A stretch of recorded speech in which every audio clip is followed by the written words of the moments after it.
জুলাই জাতীয় সনদ বাস্তবায়ন প্রক্রিয়া নিয়ে রোববার চতুর্থ বৈঠকে বসে ঐকমত্য কমিশন। জুলাই জাতীয় সনদ বাস্তবায়নের সংবিধান আদেশ, গণভোট ও জাতীয় সংসদের মাধ্যমে এর পূর্ণাঙ্গ বাস্তবায়ন নিয়ে দিনভর যুক্তিতর্ক উপস্থাপন করে রাজনৈতিক দলের প্রতিনিধিরা। পরে কথা বলেন জাতীয় ঐকমত্য কমিশনের সহসভাপতি ডক্টর আলী রিয়াজ। বলেন, জুলাই সনদ বাস্তবায়নে গণভোটের বিষয়ে একমত হয়েছে রাজনৈতিক দলগুলো।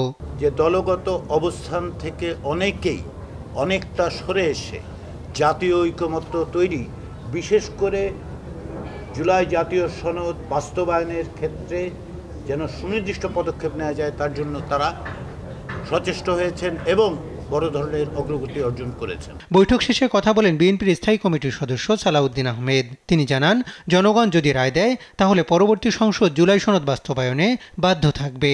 আমরা সকল রাজনৈতিক দল মিলে সমগ্র জনগোষ্ঠীকে রিপ্রেজেন্ট করি কিনা এটা একটা কোশ্চেন।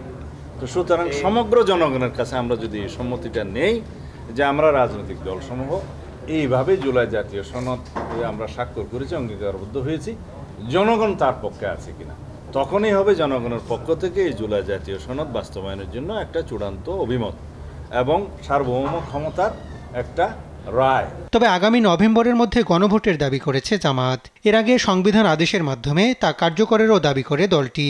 আমরা আমাদের অবস্থান যদিও আগে সংবিধান আদেশ ছিল, আমরা বলেছি হ্যাঁ, জাতির স্বার্থে দলীয় অবস্থানকে আমরা একটু মডিফাই করেছি, করে আমরা গণভোটের ব্যাপারে একমত হয়েছি এবং এটাও আমরা বলেছি এই গণভোটের রেজাল্ট যদি আমাদের বিপক্ষেও যায় আমরা এখানেও ছাড় দেব।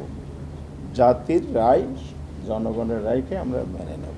পরবর্তী সংসদ নির্দিষ্ট সময়ের মধ্যে জুলাই সনদ বাস্তবায়ন করবে বলে জানান জাতীয় নাগরিক পার্টির যুগ্ম আহ্বায়ক। ভাষাগত ভিন্নতা বাদ দিলে মোটামুটি স্পিরিটের দিক থেকে সবাই এক জায়গায় এসেছে যে জুলাই সনদের আইনি ভিত্তি এবং সাংবিধানিক ভিত্তি দিতে হবে। জুলাই সনদ জনগণ অ্যাপ্রুভ করছে কিনা এটার উপর গণভোট হবে, হ্যাঁ বা না।